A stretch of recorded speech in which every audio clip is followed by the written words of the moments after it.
Salam jumpa dalam renungan percikan hati. Sabda dari hati untuk dunia yang baru. Saudara-saudari yang terkasih, dalam permenungan kita hari ini, kita akan merenungkan bacaan pertama, di mana Rasul Paulus menyapa jemaat di Efesus. Dan di sini ada begitu hal yang menarik. 3 hal yang diingatkan oleh Rasul Paulus kepada jemaat di Efesus, yaitu supaya kita menghidupi 3 senjata trisula. Apa itu, saudaraku, senjata trisula?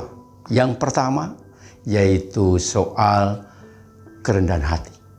Kemudian yang kedua soal kelemah lembutan, dan yang ketiga soal kesabaran. Dalam surat Rasul Paulus kepada jemaat di Efesus dikatakan demikian. Hendaklah kalian selalu rendah hati, lemah lembut, dan sabar. Nah, saudara-saudara yang terkasih, kira-kira ada nggak orang yang model seperti ini? 3 hal ini menjadi senjata dalam hidupnya. Ternyata di dalam kisah Perjanjian Baru ada tokoh. Dan tokoh itu yang kita renungkan di bulan Oktober ini, yaitu Bunda Maria. Bunda Maria itu pribadi yang kualitas hidupnya 3 hal ini betul-betul hidup. Trisula, saya katakan. 3 senjata utama dalam kehidupan Bunda Maria. Kerendahan hatinya, kemudian kelemah lembutannya, dan kesabarannya. Lalu mungkin di antara kita bertanya, mana itu, tunjukkan dong sisi ketiga hal dalam diri Bunda Maria, ada enggak? Sangat jelas kerendahan hatinya ketika dia Bunda Allah, tapi dia datang ke tempatnya Elizabeth untuk apa? Untuk belajar. Orang yang belajar itulah orang yang rendah hati, dan itu Bunda Maria. Kemudian kelemah lembutannya nampak sekali. Nggak pernah itu Bunda Maria menjadi orang yang kasar, cerewet, apalagi nyinyir. Nggak ada.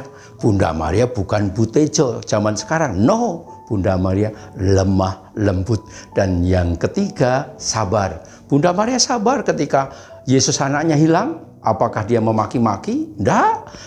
Di bait Allah dia mengatakan, anakku, kenapa kau berbuat itu untuk aku? Tidak marah-marah. Nah, saudara-saudara yang terkasih, inilah kualitas Bunda Maria sehingga Bunda Maria betul-betul menjadi berkat di dalam hidupnya. Nah, sekarang apakah dalam hidup nyata kita ada enggak? Terutama di Indonesia.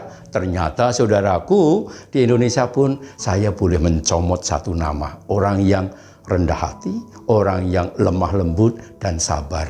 Saya minta izin untuk menyebut orang itu siapa? Bapak Jokowi. Bapak Jokowi itu saya bukan kampanye, saudaraku, tetapi saya mengagumi sejak dulu. Dialah pribadi yang betul-betul rendah hati.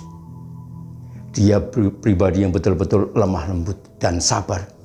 Menghadapi situasi saat ini, Pak Jokowi tidak pernah mengeluarkan statement yang kasar atau marah. Tetapi dia menunjukkan seorang pribadi dengan kualitas seperti Bunda Maria. Maka saya mengatakan antara Bunda Maria dan Jokowi ada hubungannya. Hubungan apa, saudaraku? Sama-sama orang yang punya kualitas hidup di mata Allah, yaitu kerendahan hatinya, kelemah lembutannya, dan kesabarannya. Lalu bagaimana dengan kita, saudaraku? Anda sebagai orang Katolik, apakah kita juga sama mempunyai kualitas hidup yang seperti ini, sehingga nanti hidup kita menjadi berkat, menjadi sukacita, dan kita mampu mengalahkan segala kejahatan yang ada di sekitar kita? Ingat, ada satu uskup yang punya komitmen dengan mengatakan, mari kita kalahkan kejahatan dengan kebaikan.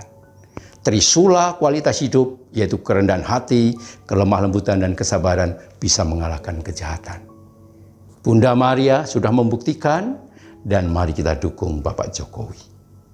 Saya tidak berpolitik, tetapi dia orang baik yang harus didukung. Dan saat ini saatnya kita menunjukkan bahwa kita adalah orang-orang yang punya kualitas hidup yang berkenan di mata Allah. Mari saudaraku yang terkasih, kita ikut mendukung dengan apa yang dikatakan oleh John F. Kennedy.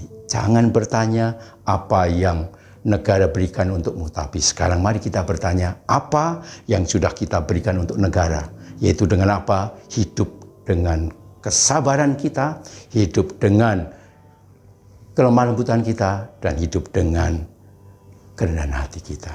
Semoga Anda dan saya selalu siap menjadi berkat dimanapun kita berada.